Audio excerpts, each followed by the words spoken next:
Says going live, and we are live. We are live. I've not said that in what, 3 months or something? Yes. Yeah, baby.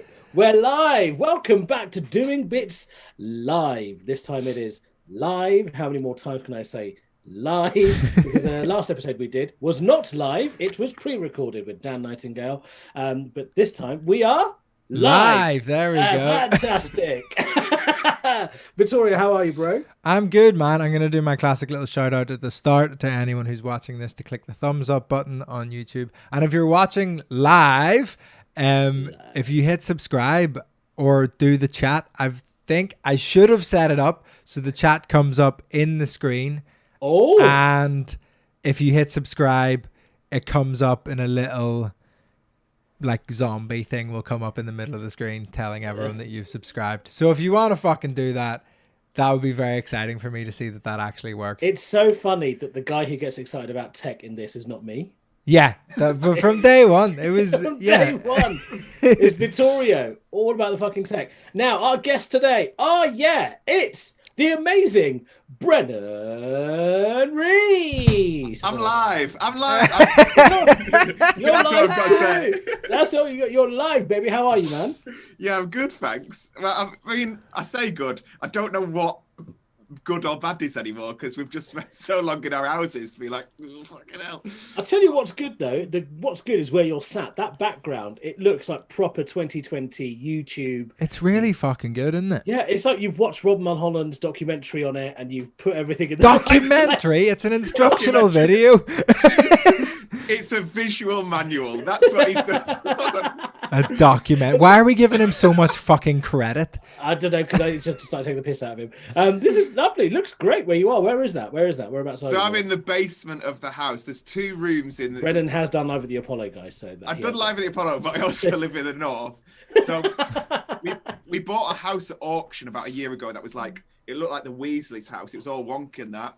And then we needed to do everything. So if we get closer to the wall, you go, fuck, it's actually falling apart. But for this purpose, it looks like I'm professional. I'm like, yeah, you look the absolute business. How have you been? What's been going on?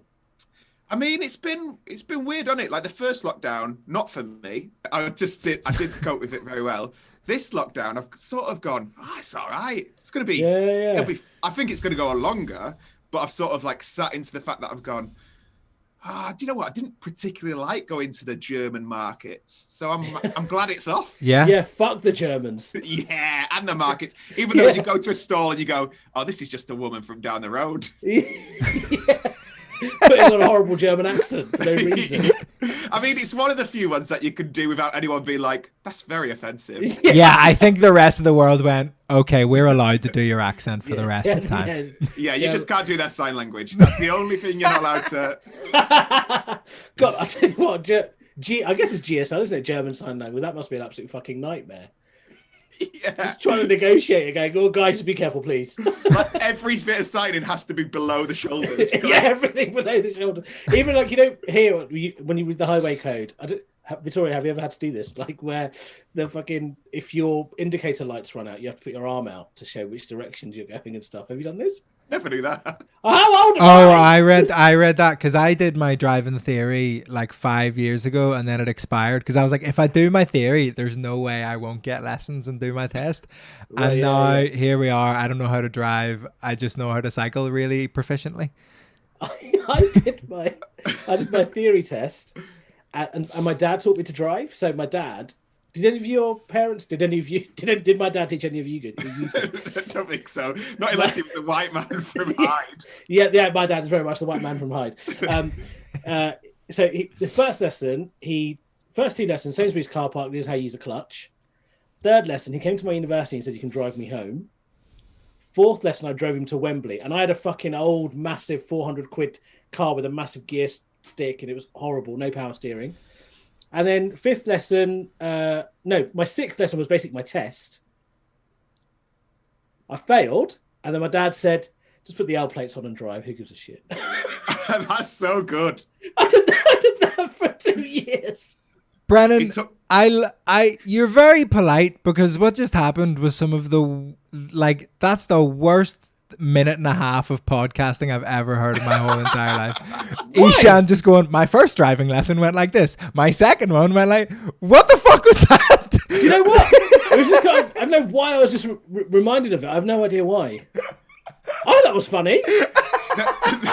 There was a lad who I went to college with, and well, like nearby, so near the college where he grew up, it's all sort of like country lanes and all that.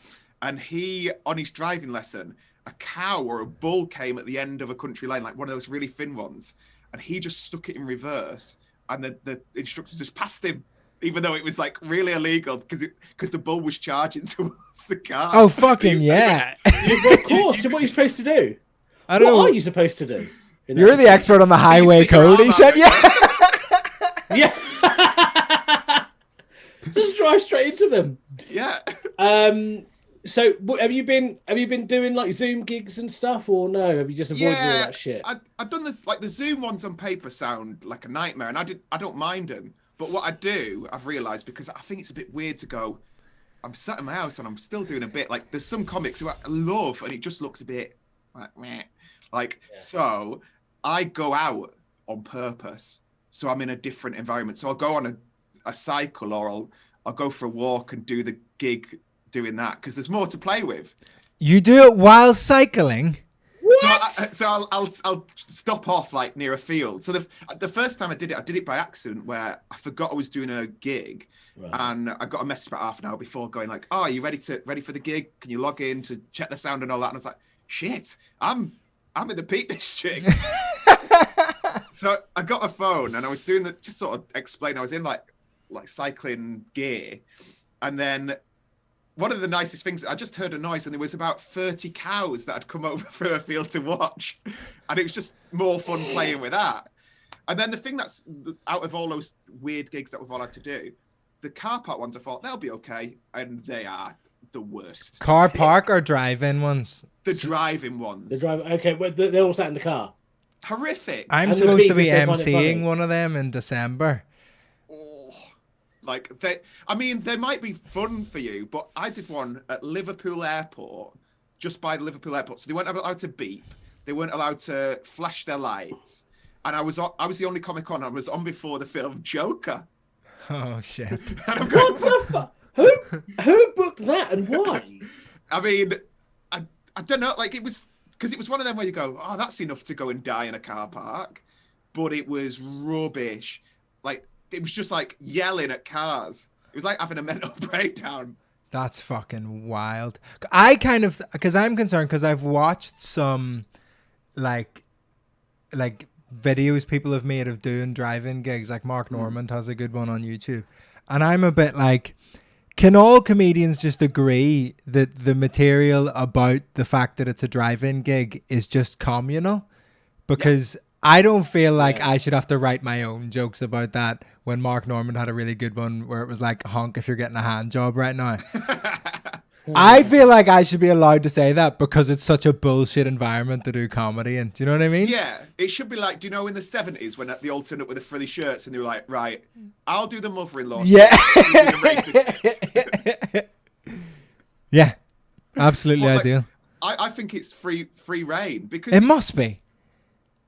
Who's got such a bit that they're clinging on to? Like they're like, I've got the best driving bit. Do you know what? Like, and I think hacky bits are allowed as well. I've seen some really good stand-ups doing like songs and stuff where they just get people to beep along with a chorus. And I'm like, do you know what?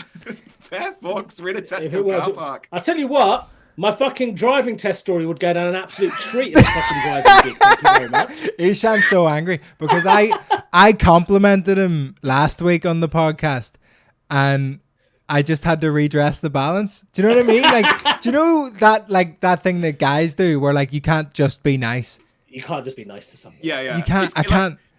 Do you know when you like hug a mate if they're like upset? You go, oh, and then you go, get off, you big puff. Like, yeah. You can't help it. Yeah. But thank you, I appreciate it. I know that there's love underpinning all of that.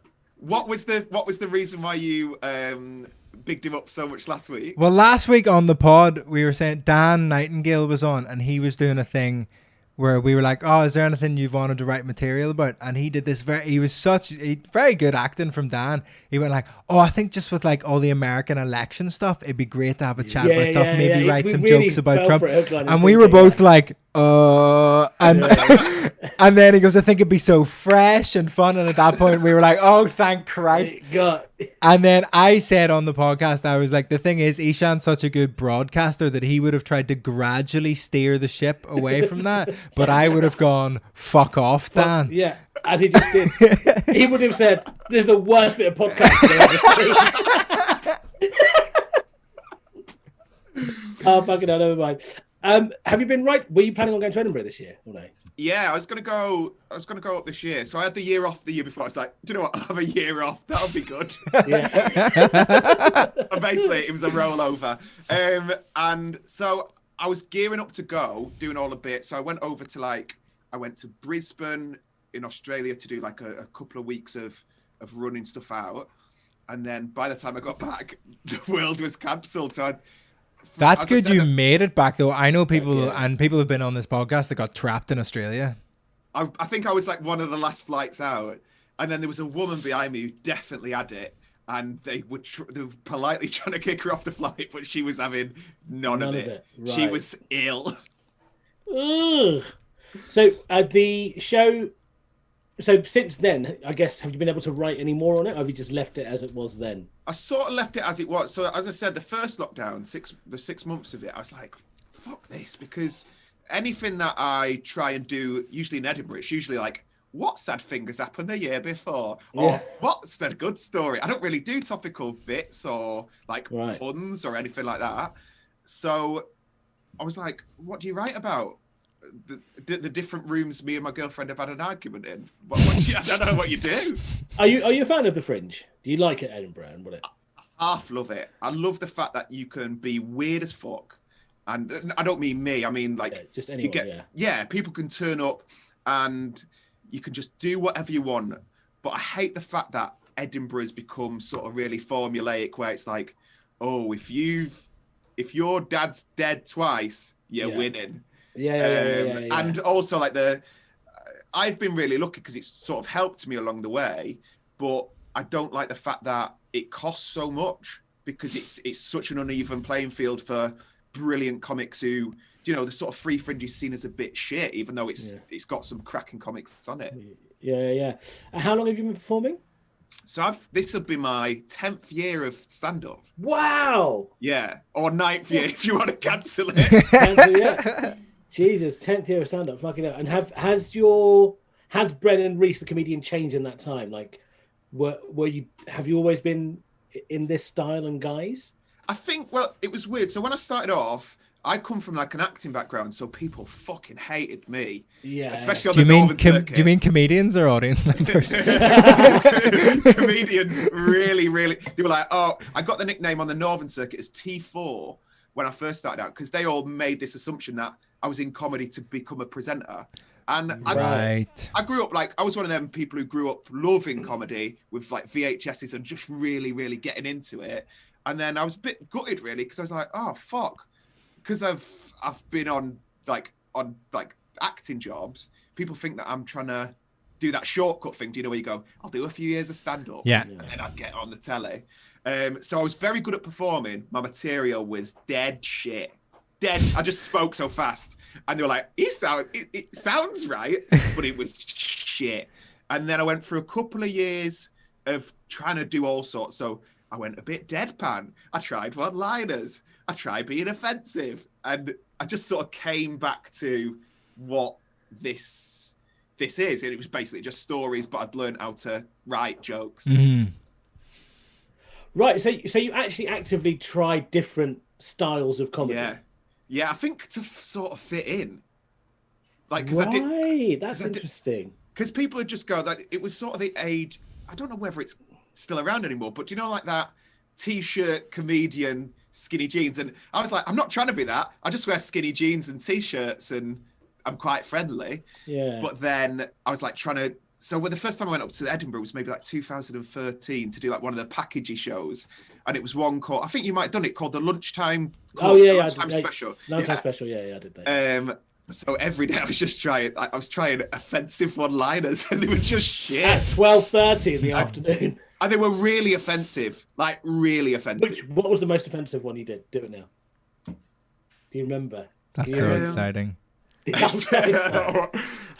And suddenly Brennan drops the N-bomb. We're like, I just used to do like sort of dead baby jokes and stuff. And but it's just not me. And I didn't believe in him. I was like, I've just got this image of Brennan's face, so kind and warm, talking about dead baby, just so incongruous at 12:30 in the afternoon. It's a proper head fuck. It'd be a shit pun as well. It wouldn't even be a good bit. Like, do you know when like some brilliant comics can make those work? Like, do you know Carey Marks? Yeah. I think he's one of the best sort of really underrated comics. And he like people go, oh, you can't have like rape jokes, and do you know what, there's a lot of bad ones, but he's got one about he's got a joke and he goes, oh, do you want to hear my rape joke?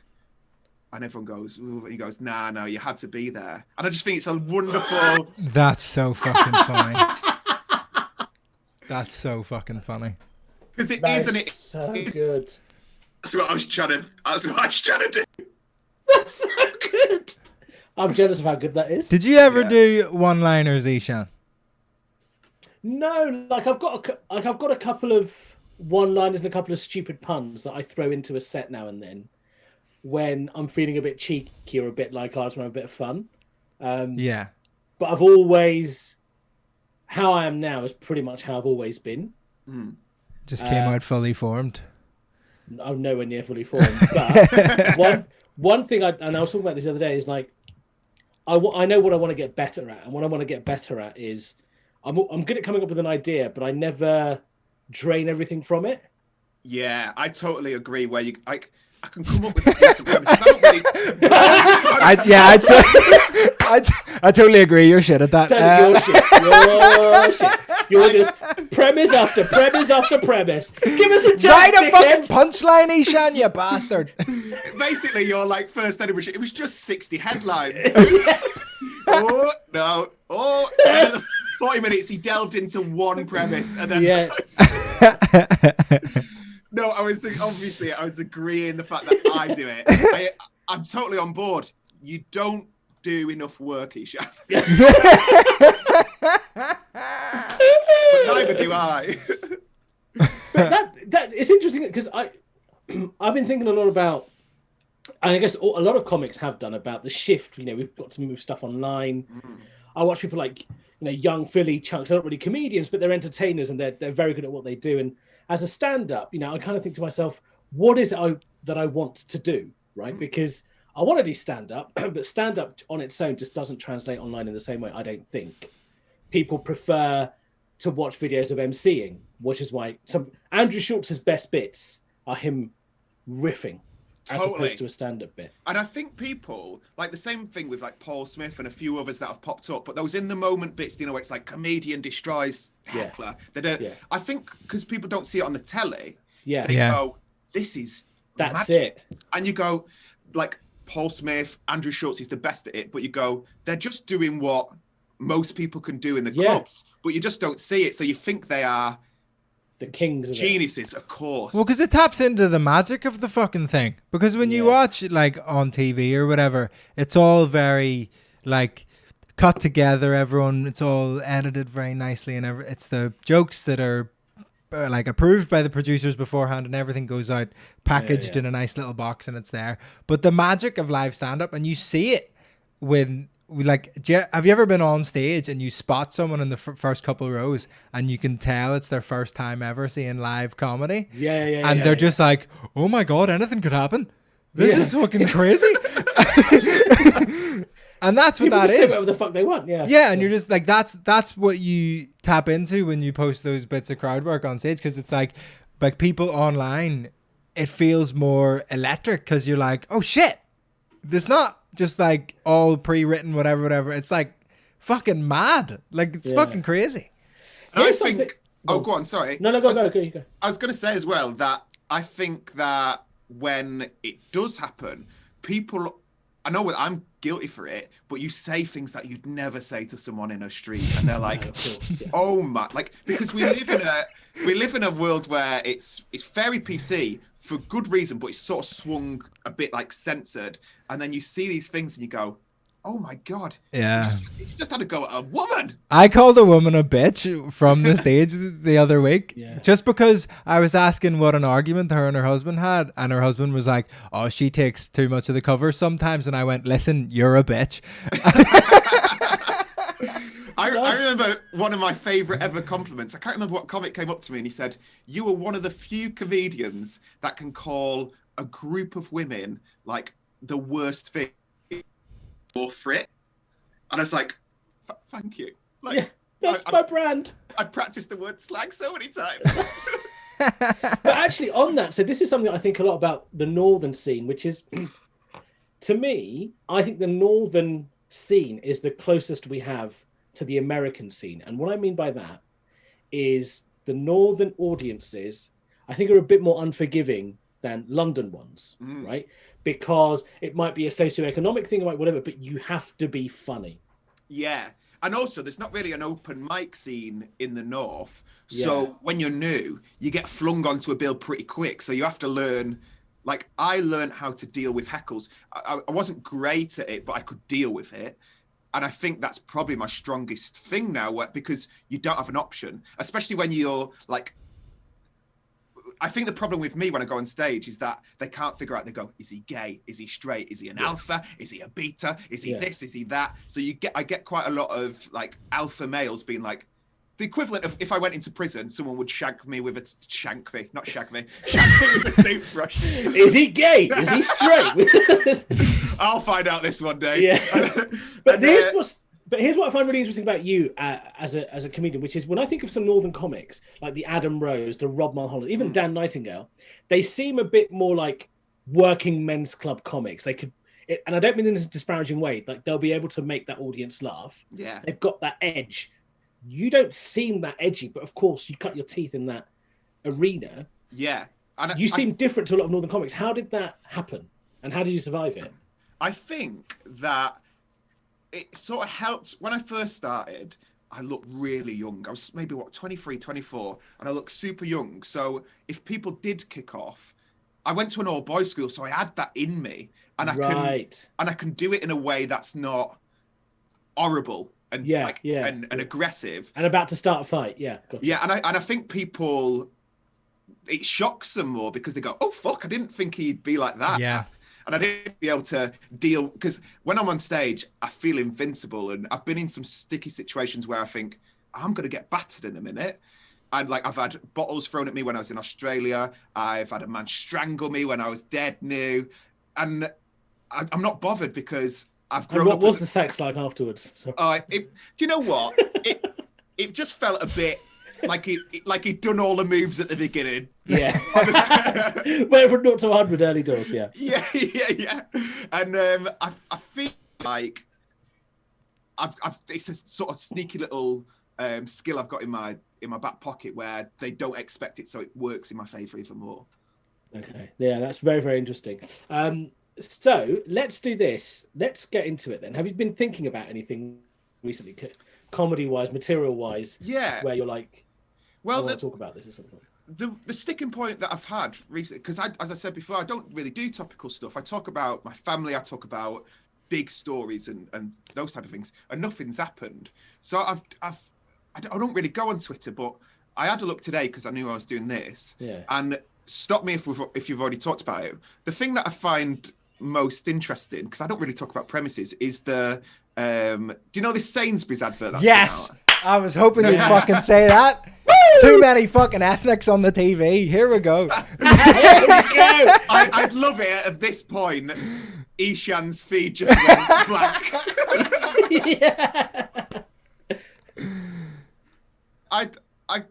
Oh shit.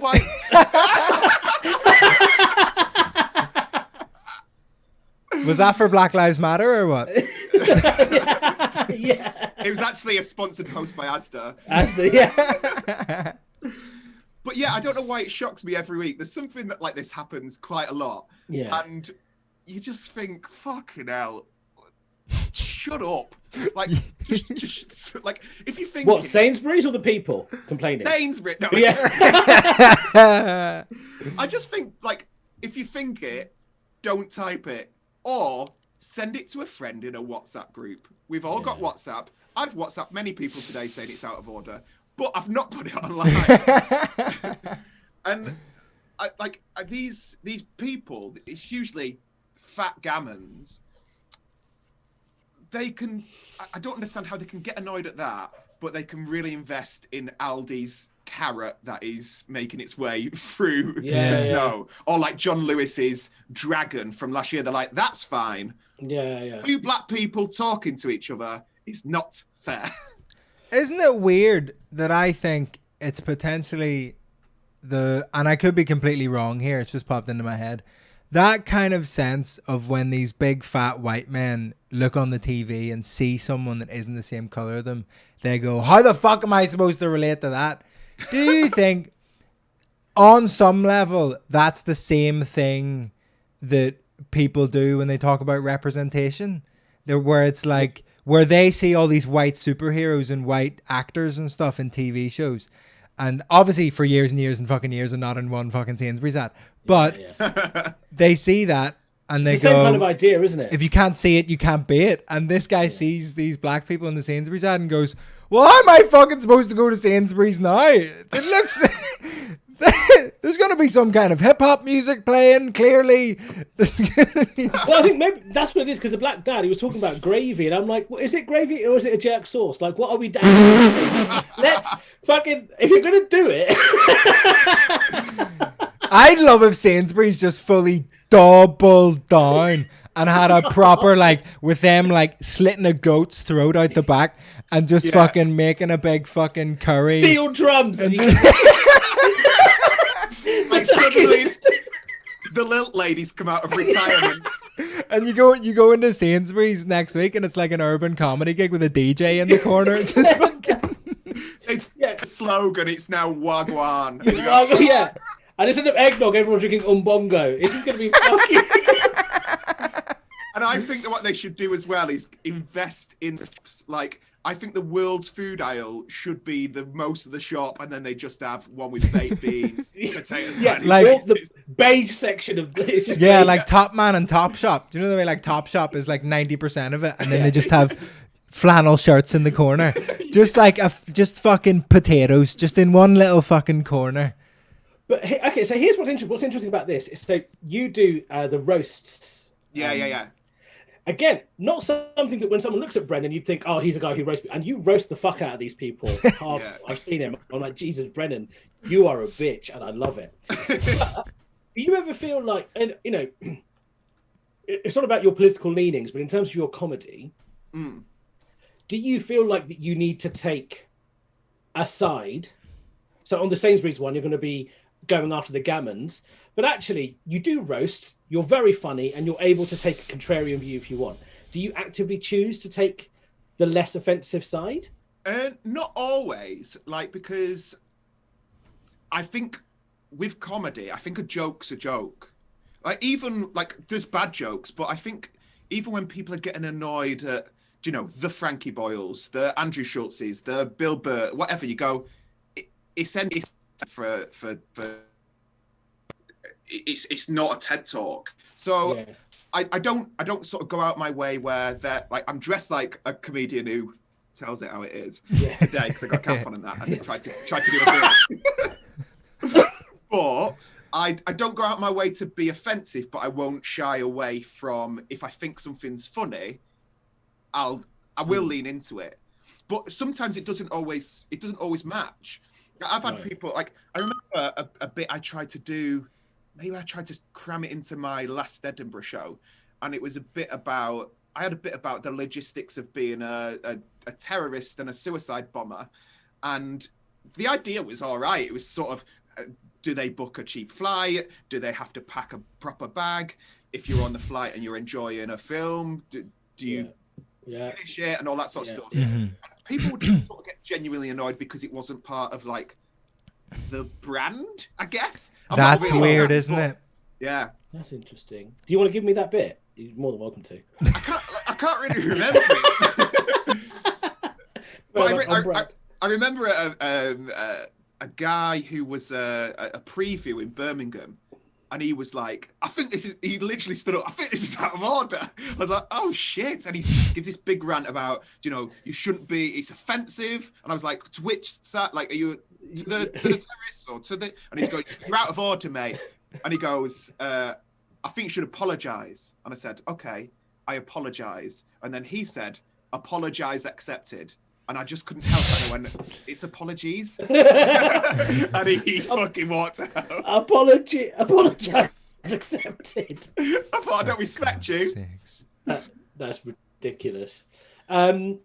So you said that because like nothing's happened in terms of you living, all that stuff has happened. When you start going back on stage, whenever that might be, what do you see yourself doing? Are you going to go back to the old stuff, or are you going to, because you don't really do topical stuff, what are you going to start leaning on? Well, when we got to gig a little bit between these two lockdowns, I did lots of crowd work because that's the thing I enjoyed doing the most. And I felt a bit like I was cheating when I was doing old stuff, because the old stuff felt really old because like it was fine, it goes well, but I just sort of lent on it as a crutch. And now I've had more time to think. Before, when you were asking about have you always been like this, I feel it's getting to a point where I'm going to have to evolve a little bit, because I can't go on and go, I'm 23 and I'm bad at the sex. Do you know, like when we are like, oh, women, what are they? Like, I can't, like, yeah. I don't want to be a 40-year-old man talking about snot. Yeah. So I feel now that it seems weird saying it as a 33-year-old man, but going into like manhood and appearing like that on stage, I sort of need to find a way to be funny forever without being like, awkward. So, go on. I was going to say, Vittorio, do you, because you're how long in the game? 3 years? 2 years? Depends who's asking. Basically, if certain competitions ask, started last week. I was going for about a year, for about 5 years. He still thinks he's funny. This is the third year he's entered, for fuck's sake. Three-ish years. I was going to say earlier, I started with, I did one-liners for 4 gigs and then realized, kind of similar to Brennan, where I was like, I don't want to do this forever. Like, I don't want to be doing puns until I'm fucking 102. Totally. Like, I want to just have way more freedom than that. And look, like, massive respect to those guys. Number one, if you're doing an hour-long show of one-liners, holy fuck. Holy fuck. First of all, to the audience for putting up with that. And second of all, for the comedian for learning what must be, like over 1,000 jokes. Like, I don't know how many fucking jokes it is. Well, you say that, but I think deadpan was invented for the one-liner because it means they can go slower. Yeah, that's true. Yeah, precisely. I guess for you, Vittorio, like, do you? Because right now you pretty much put your flag in the sand. You're like, I'm going to do slightly contrarian stuff, a bit out there against the grain. What's contrarian, by the way? You keep saying it, but I don't know what it is.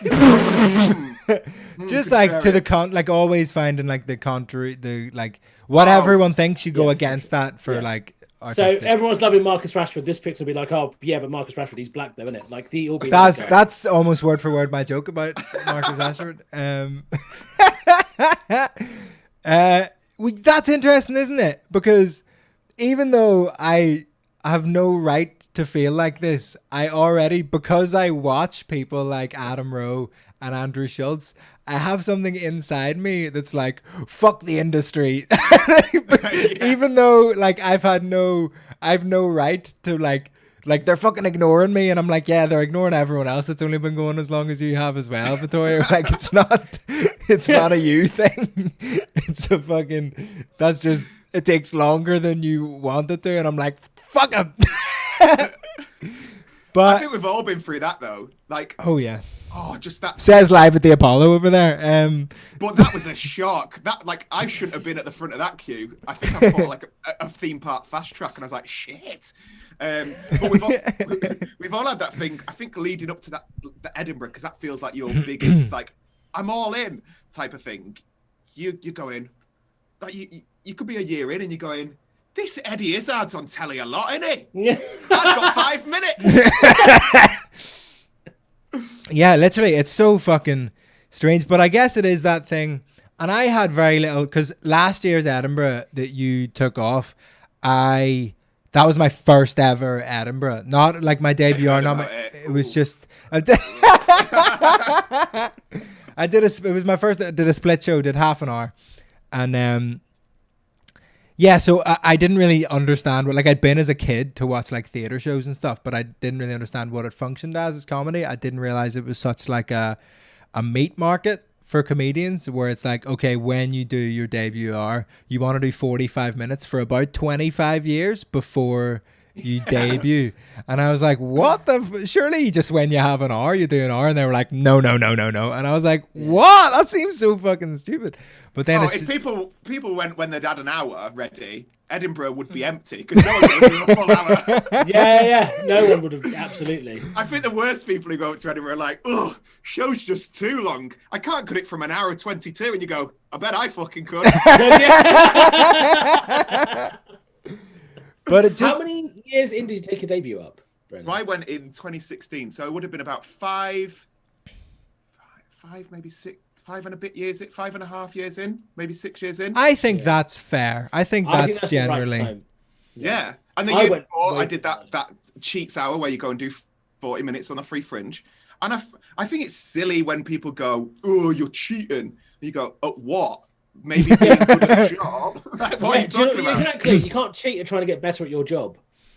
And the irony of it was I probably came away from that, especially financially, the free Fringe one where I did 40 minutes at the Three Sisters in a tiny room.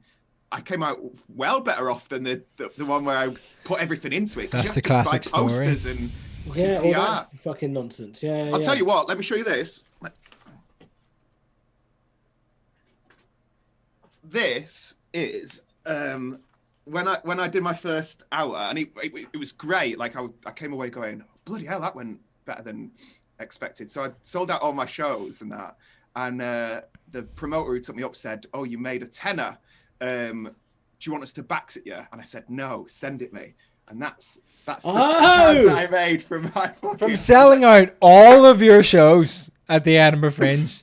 Yeah, that's what you make. What would it be? Like 60 seats over about 30 days. Which room were you in? I was in Bunker 2. Okay, pleasant. And I did some extra shows, and you go, that's thousands of tickets. That's fucking insane. But guys, donate to the Pleasance. They need our support to support artists because they need the money. Please tell me you're one of those acts who's like, I'm not even wearing yellow or black in case they think I'm involved with the Pleasance.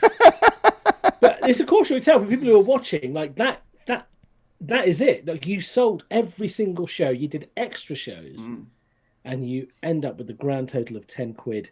Where now you could reach the same number of audience, if not more, by putting something online. And something that is like a couple of minutes long that would infinitely make your following better. This is someone who's done live at the Apollo, but like, it doesn't do what it used to do, and it was amazing to do, and it helped a bit, but it's not like I do a nice tour off it, but it wasn't like the 2,000 seater tours that you could do 10 years ago from doing it. Absolutely. And this is the thing that I think over lockdown, where I've had time to think, it's so obvious that the internet is the way to go, because there's an audience inside the fucking phone. You can get in everyone's pocket. It's just as a 33-year-old man, I've gone, oh fuck, do I have to be a YouTuber now? Like that's the thing that I'm sort of going against, where you go, well, what the fuck can you do? And you can do whatever you want. Yeah, that's the hardest bit.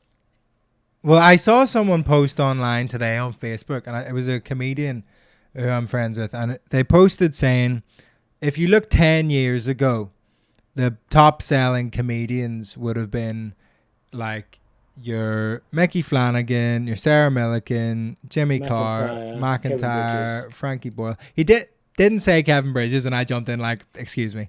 Outsells all those people, but don't fucking worry about it. Yeah. And he said, and now fast forward to today, none of those names have changed, and no one's been added to that. Why is that? Our audience is just too fragmented, too whatever. And I was just like, I can't believe how wrong you are about that. It's just not the people that are coming through on TV as much anymore. Because it used to be, like you said, you do Live at the Apollo, you do a run of the panel shows, and then you sell thousands of tickets across the UK, and that's it. You're fucking sorted for life. But I'm not disparaging any of those people. All those people earn it and keep their audiences and do whatever. But I saw someone comment before I did, but they were like, Paul Smith. And I was just like, oh yeah, arenas. Like, yeah, Paul Smith, Mo Gilligan, even Joe Lycett. I remember I was doing his tour support. This was maybe his first, might have been his second tour. And it was pretty small rooms. It was maybe like 100 seaters. Mm-hmm. And it'd been on loads of, and he wasn't selling them out 60, 70 people. And then he did a bit on 8 out of 10 Cats Does Countdown, and it went viral. Parking thing. The parking thing. And then suddenly these rooms were selling out, and it was meant to be like a 20-day tour, and it turned into 18 months of 2,000 seaters. And it was down to that. It wasn't any better, any worse. It just got shown. I've been grappling with this a lot recently because I've been very lucky. Now I've had Mock a couple of times. I've got QI has come through. I've got stuff coming up, but I know that it's not going to sell tickets. And ultimately, we're in a job where we want to be able to tour. Yeah. And that's what we want to be. And also, you want to be able to talk to the people that know and love you. Edinburgh does not do that for you. Edinburgh is just, it's not always people that want to see. They just happen to be there. Yeah, it's people filling up their day. Yeah. So I know that, for me anyway, I'm really thinking long and hard about this fucking shit, like trying to get more stuff online and how to do it. I don't know how you feel, but sometimes I feel like, this is going to sound really weird, but not that I'm not cool enough, but I feel like, which is true, but on the internet, there's a certain... Do you know what? Hey, you have a terracotta pink hoodie on. Don't let anyone tell you different. In a yellow room. I've told my girlfriend to change this, and anyway. It used to be like a room for tutoring 7-year-olds? Like, I don't know what it is. It's overlooking the garden. It's a really beautiful garden, and she wants the light to be even more light in this room when the sun comes in. Basically. Yeah, white's a great colour. Yeah. That's the people who shop at Sainsbury's. But I sometimes worry that what works online to get that mainstream appeal, say the Uncle Roger thing, right? It was Nigel Young's character. It's quite basic. He does an accent and reviews these videos. But the guy's sorted. He'll do an Asian tour and he'll be absolutely fine. Mm-hmm. Young figures of people. It's quite base level stuff. And I sometimes wonder whether that's what I should be doing. Did I become an Uncle Hamid character? Or, do you know what I mean? Don't want to... I think it's really hard because I've seen people recently who've been doing very kind of... It is that basic thing. It's not breaking any new ground. It's funny, but it's not... A mate of mine, Horatio, put it really well where it's like, what you ideally want to be doing is taking people to new places to laugh. So like, we could all go on stage and do material that the audience doesn't recognize as hack or doesn't recognize as someone else's material.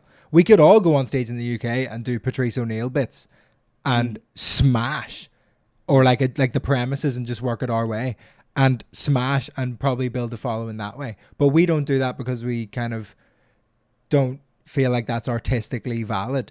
But it's that thing of like, you have to balance up what you want to do in your head. And Nigel Young was on this podcast and he openly was like, I want to sell tickets. Like, that's what he wants to do.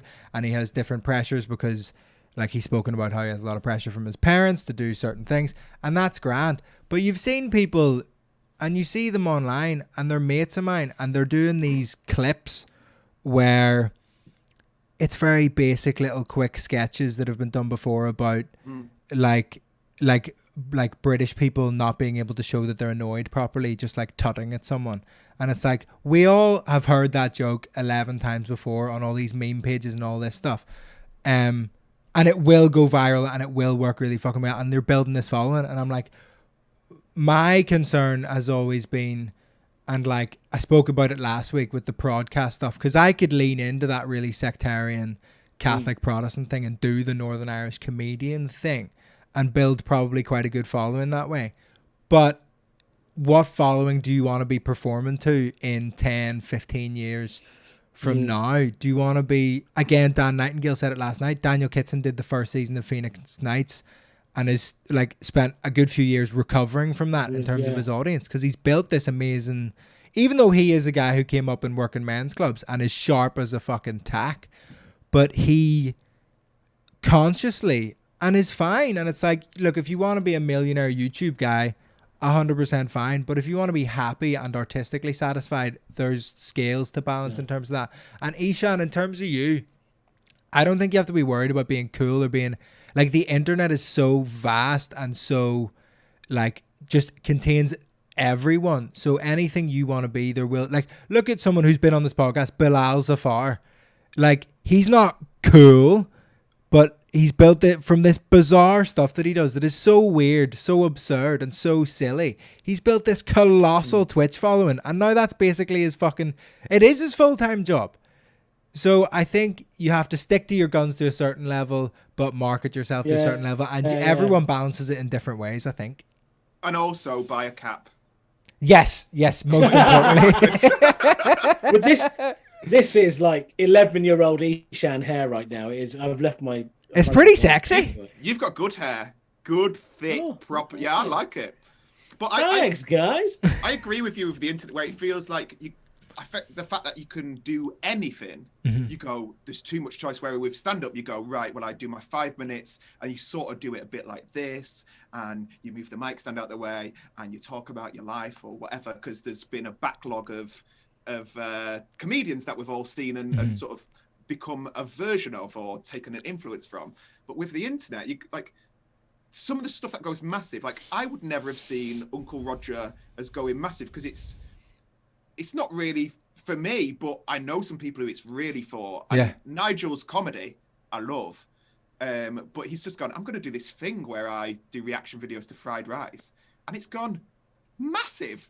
But it's that thing of when he does a tour, people be annoyed that he's not wearing an orange top reviewing fried rice. Like, you go, well, where's the balance in that? Yeah. Okay, well, look, I'm conscious of the time. Let's do something else. We do something called, I don't know what it's called now. It's a fucking unexpected item in the bagging area or something. Gagging area. I don't fucking know. And so Vittorio will give us 3 random words, and then we just see if any of these can lead to a premise or a bit that you've had that you've not done before. And we try and come up with something like we did with the Christmas ad. I thought it was really funny, actually. Right. I hope they're racist words. Like, here's something that actually, given that we have a whole 8 viewers watching, people who are watching, how do you discover new comedians these days? Do you find them online? Do you see them on Mock the Week, Live at the Apollo? What is your preferred method of discovering people? While I get these random words up, hopefully some of you will reply. Good question. Because do you think with that we're like too close to it, where we like, there's lots of people, and I'm not naming comics, where they go, why the fuck are they on everything? And you go, but if I said to my mum this person's name, they'd not have a fucking clue that they'd been on anything. Well, it's so interesting. I just today saw Femi, who's like this anti-Brexit campaigner, he tweeted a Daniel Sloss bit. And Daniel Sloss, you know, he's got 2 Netflix specials, and he's quite well known to us. There were loads of texts saying, I don't know who the fuck this is, or he's fucking shit. But whatever, that was their opinion. But it was just like, oh, no. People don't know people. Like, people won't know Andrew Schultz. And if you think about like Paul Smith, who's a good mate of mine, he has got about 100,000 followers on Instagram. And to us, that's massive. If you speak to a YouTuber, like some of my friends who are like doing really good on, that is an embarrassment for 100,000. They'd be like, what? Yeah. And like, what I always remember is that there are college like gymnasts in America that have 1 million followers. Do you know what I mean? So it's like... There are we've never heard of. We've literally never heard their name uttered in our existence. Yeah, I know for some random reason, there are some Indian local government officers who've got millions of followers on Twitter, like in councils in India. It's fucking insane. Right, Vittorio, have you got these words? Yes, I'm gonna sack that one off because it says candidate, and I couldn't be fucked. Although the first one that came up, it said infection, and I was like, let's not do that one either. Let's not do infection, right? Let's do. So the three words are definition, explode, and pit, as in armpit. Definition, explode, and pit. Right, what have we got on those? So when I think of definition, I normally think of like bodies, like defining a body, defined body, something to do with that maybe. I haven't got anything really. While we're here, just before we get stuck into the definition, pit, and explode, we've had some people. Rochelle in the comments said, mainly through TV, I find some right gems, but within this past 6 months, more through online and social media, which I think is a trend over the lockdown thing. And then Naomi, who is, and I think this is quite Northern Ireland, where I found most of the local comedy guys, which would be Northern Irish local, including you, Vittorio, mainly from following Geddes and McCann. Colin Geddes, Aaron McCann. So Colin Geddes is potentially a comedian that neither of you have ever heard of. Nope. Probably the biggest comedian in Northern Ireland at the minute. God. So And how did he get massive through the internet? Yeah, 100% through the internet. The BBC for 10 years has been telling him, no, you're not frozen, you're back. Or are we frozen, Eshaan? I'll keep talking. So he's got like sold out the arena for a couple nights, doing it again next year in Belfast. Goes around and does a little tour of the UK as well. So like sold out Frog and Bucket on a tour show, Hot Water, and it's fucking like he's fucking class and did all these online videos and has a massive podcast. So Eshaan's disappeared. Right, bring out the three words we really want. Let me just adjust the stream so it lines up with my little overlay that I've made. Yeah, let's do that. Lovely. Hopefully it still looks okay for the folks at home. And Eshaan might join back in, but we'll see what happens. What the fuck was I talking? I was talking about Colin Geddes. Oh, yeah. And how you build these followings online. But fuck that. Let's do some material. Do you have any bits? Because I've got one bit idea that I'd love to fucking talk through. Yeah, go for it. So, right, Love Island, which doesn't feel very topical at the minute, but it is, and then you can always reference it in a fucking way. So, people are always talking about representation on TV and stuff, and like Love Island comes up quite a lot. First of all, in terms of definition, to use one of our fucking words that we've got. People always talk about like, oh, we need more like fat people or whatever on Love Island. And I'm like, what? So they can get voted out straight away? Like, what the fuck do you think's happening? And second one, because some people like it's very heteronormative. So it's like boys and girls and you all pick each other or whatever. Yeah. And my mate was like, well, why don't they just do a gay Love Island? And I was like, I'll tell you why. Because they'd push all the beds together and have an orgy. Like, I don't mean to like stereotype gay people or whatever, but you're dirty bastards.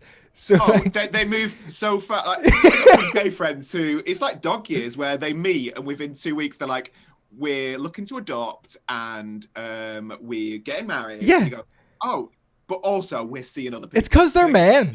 That's literally what it is. It's because they're men. And they're gross and disgusting. And literally, Love Island would be, they all fuck each other until one of them dies and that's the one that gets voted off. And that would just happen for 8 weeks in the summer. You know, as well, this is so bad, but on like normal Love Island, you know, because they're not working out as much and they're sat around eating Maltesers, on gay Love Island, they'd all just be getting thinner and thinner. Why? Because they got AIDS? Yeah. Oh my god! All it would be is like it'd be like a reenactment of World War II in the trenches. It'd just be loads of men, bit bored because there's nothing to do. One of them gets voted off, usually through a bullet in the head, and the rest of them just going at it. Do you think in the trenches they were all fucking each other? Yes. Of course they were. Do you think it's like prison in a way, where like?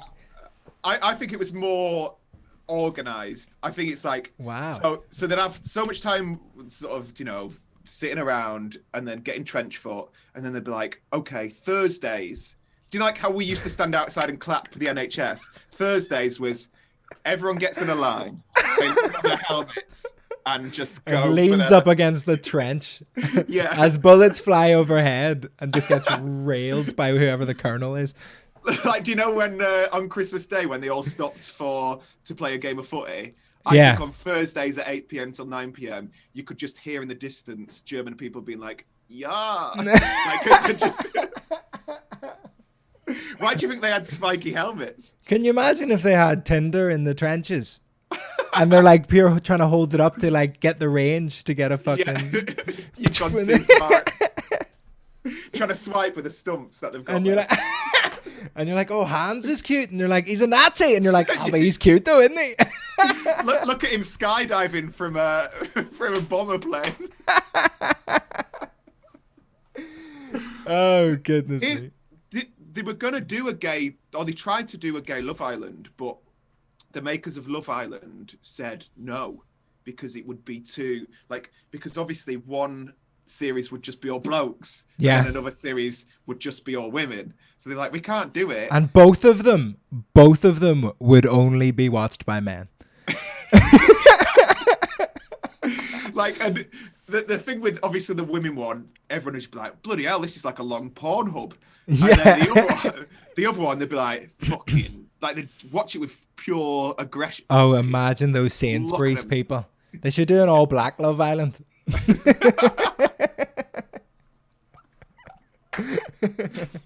But it's a good premise. The thing with things like a Love Island, it's going to go on forever. It's Yeah. going to go on for so long that it will because they do it twice a year, it'll always be relevant. Yeah. That's my worry with like topical stuff, when you go, oh, that's a good idea.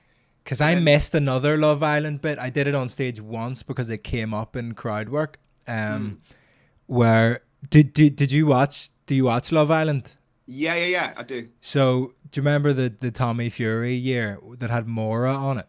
Yeah, And it was so funny as an Irish person in England, because you had all these English people being like, oh my God, I've never seen a woman like her. And I was like, that's all of them. Every single one is a fucking dirty bitch, okay? And she's made like a living out, like, where it's like, oh my God, I can't believe a woman behaves that way. You're like, have you ever been on a night out? Yeah. I mean, but she is so Irish woman, it's unbelievable. Like, I have met that woman hundreds of times at Kaylee's and other Irish events. The funny thing is, out of all the men in there that she could have got with, she ended up picking the gay guy. I went to go and see, one of my friends was on Dancing on Ice, and we went to go and see it when she was in Dancing on Ice. And she was just clear, like the lad who she was with off Love Island was there. Yeah. Getting upset because she was clearly getting it on with her dance partner. Like really, really obviously just keep grabbing his ass and stuff. Yeah. And then this sort of ripped gay man in the corner who used to be a salsa dancer just like sobbing. That's so funny. There are those fucking so I never got to do the fucking Mora material, and that kind of flittered by. But the topical stuff is good for what you were saying about the crowd work being good to post online. Yeah. Like topical stuff really works.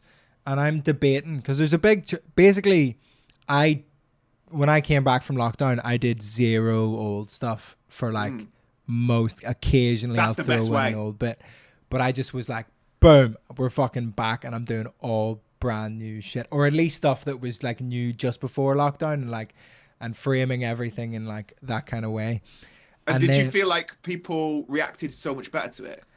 To be fair, the first 7 gigs I did were in my garden in Belfast. So your mum was like, well, no, because it was like we reserved seats, so it was all through Instagram and mailing list stuff. Sick. And I had this bizarre experience of way too early in my career, I got used to performing to my audience. So it was all people who listened to my podcast or like follow me on Instagram or subscribe to my Patreon. And yeah, like I came back to London and did my first gig to like strangers, and you just saw them all go, whoa, this is a bit fucking abrasive. because they didn't know me, and I just went on and went, refugees, what about that?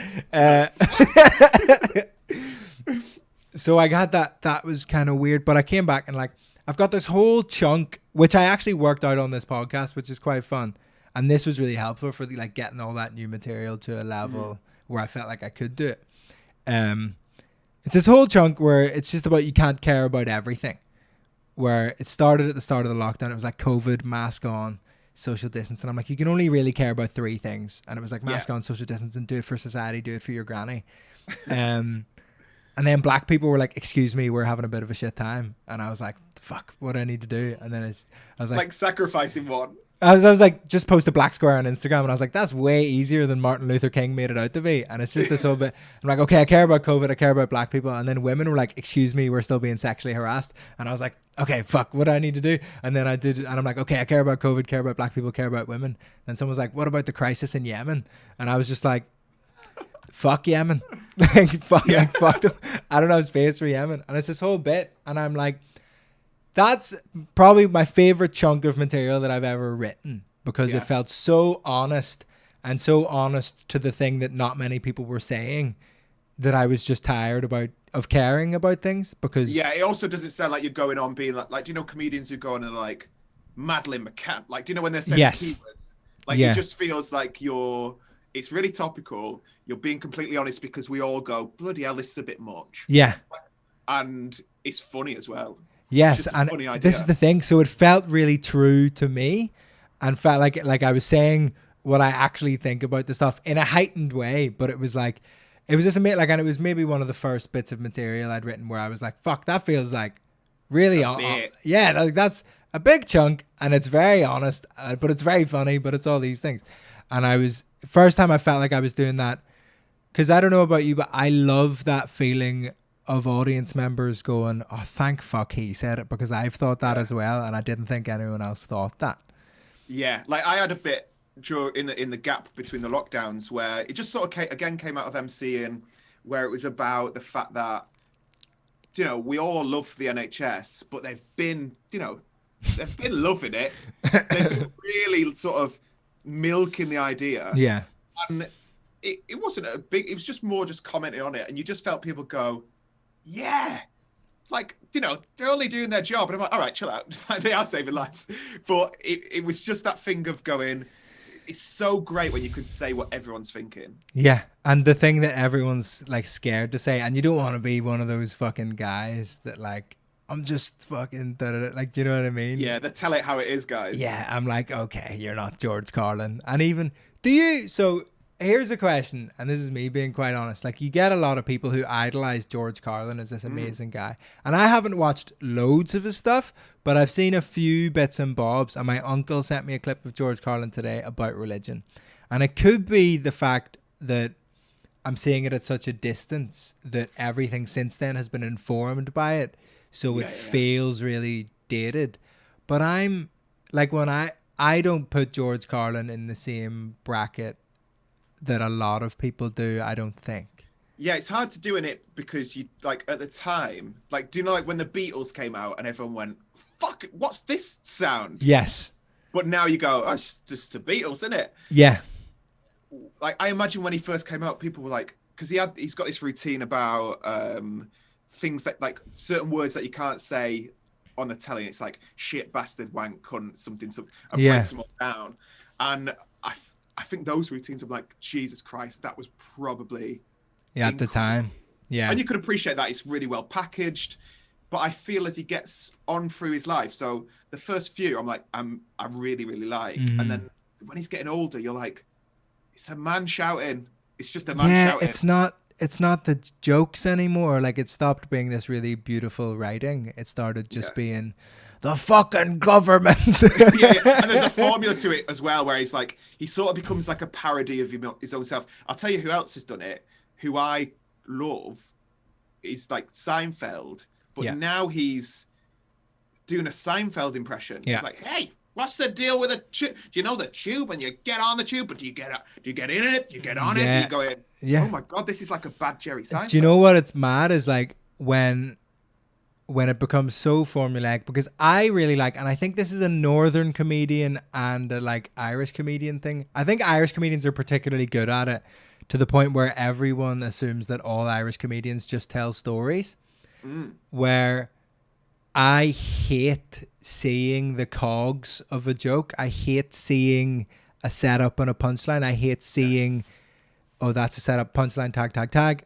I feel like that is a halfway done joke. But I think it's part of like an Irish culture thing, where it's like everything has to be like shrouded in this big mad story. So the jokes just come out of nowhere.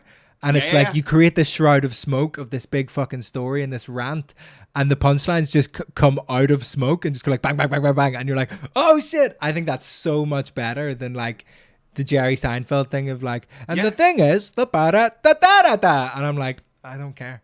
That's why like someone like Tommy Tiernan is so good, because his stories, they feels like he's saying them in the moment. And of course he's written them, and of course but they are really well written, but it feels like he isn't being like, hey, what's the deal? Yeah. Because you can, I think people forget that you can comment on the world as it stands by telling a story. Like, I'm not really like there's not much I'm saying with that like whole build up to the Yemen thing. I'm not saying you should or shouldn't. I'm not telling anyone how to do anything. I'm not saying what the world should be like. It just comes from a very personal place, and therefore like at a different angle and a more satisfying angle for me. Yeah, totally. And pointing at everything. Yeah, and the good thing about it is as well is that it's like, of now, if you did it 5 years ago, we might be a bit like, what? If you do it in 5 years' time, we'll be like, no. Yeah. We're all black now. Like it's a Sainsbury's. So it's that thing that it's so of now, and that's the joy of, I guess, the fact that you shove loads of stuff out on the internet. You can get it out, and the hard thing is you burn material quicker. But I have the same attitude of, have you ever heard Patrice O'Neill talking about people stealing his material? No. Where someone was like, oh, how do you feel like if and when someone steals a joke from you? And he was just like, they need it more than me. I'll write a better joke next week and the week after and the week after. That's so good. It's brilliant, because like you don't want people stealing your material, and it's never good, and it's not good, and people shouldn't steal jokes. But I've applied that to posting stuff online, where people are like, but what if people come to the show who've seen that joke before? And I'm like, well, I better fucking write some more jokes then. Yeah, you could, like, I've been guilty of it, where you sit in, you go, right, I've been on the telly, like 3 good Edinburgh shows or whatever, and then you go, right, I can sit back on this, and you literally can't, because people will see you again and again and again, and once you stop writing, it's really hard to get back into it. Yeah, 100%. It's a muscle, and I find that something that's been really helpful. So you do the Sunday roast as a live stream. So I did that first lockdown, and I've just brought it back on my Instagram stories. So I get people to like tag their mates, and then I always make sure the mate likes it so they know what's going to happen. I don't roast people out of the blue. Like you guys have that little sign that people hold up. Yeah. Because the first few we didn't, and then people were like, I didn't agree. A girl on who we really, really, really went to town on. She had like a little crabby hand. She was holding the sign, and we fucking really went into her. And then we got a message on the WhatsApp that they send a message being like, I didn't agree to this. I was tricked into it. I'm really suicidal. And we were like, oh, fucking hell. I've bizarrely had the opposite. So obviously when people aren't expecting it, it's a whole different fucking thing. But what's really interesting is like, what I was going to say about it is that it keeps that joke writing brain really active, and you get really fast at it, where someone goes Sainsbury's and your brain goes, there's 6 jokes about it. Totally. And but what's very bizarre is I'm saying horrible things about all these people online and like slagging them off and roasting them and stuff.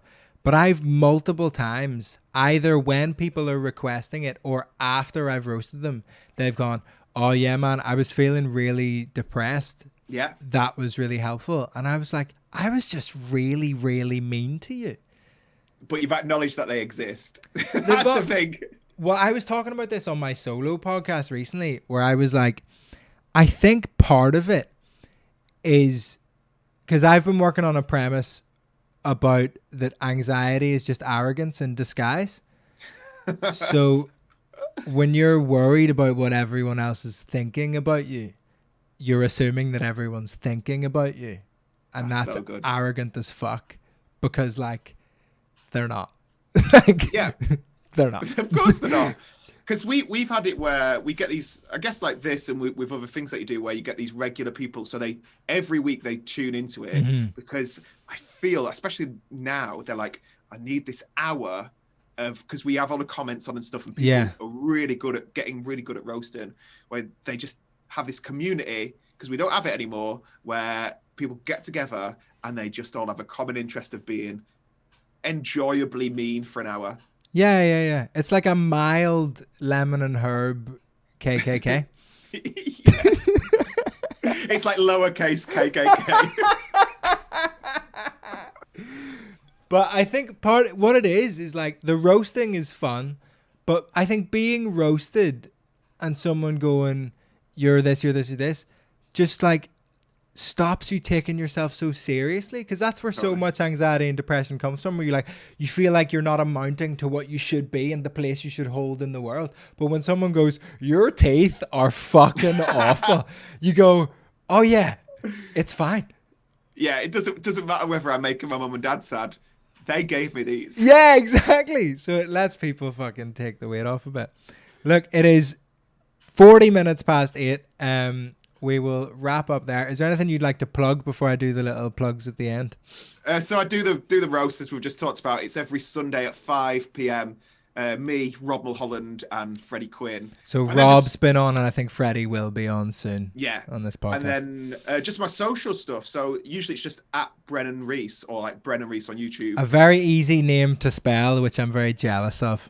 Well, you say that, but I get called Brian, Brendan, Reece spelt with a H. So it's BRENNANREECE. There's a lot of doubles in there. What's the worst? What's the worst you've ever had on stage? Like when an MC brings you on, like a mispronouncing of your name? I've been brought on as Reece James. Reece James, when I was like a year and a half in and had done fucking nothing, I was on a gig where Reece James was headlining, and the promoter accidentally put his bio under my picture. And he was like, he's done this. He's like, always on Mock the Week. And I was like, this is so fucking funny. Oh God. My best one is an MC at Angel Comedy brought me on, and MCs get so stressed when they're saying my name because it's Vittorio Angelone, but they all shit themselves. And this guy Sam brings me on and goes, please welcome to the stage Valentino. Fuck. I had it only in between, because I MC quite a lot, so in between the two lockdowns, and I can't remember who I was bringing on, but I couldn't fucking remember the name as the headliner. It was at the Frog and Bucket, and I just went, ladies and gentlemen, please welcome to the stage the last one.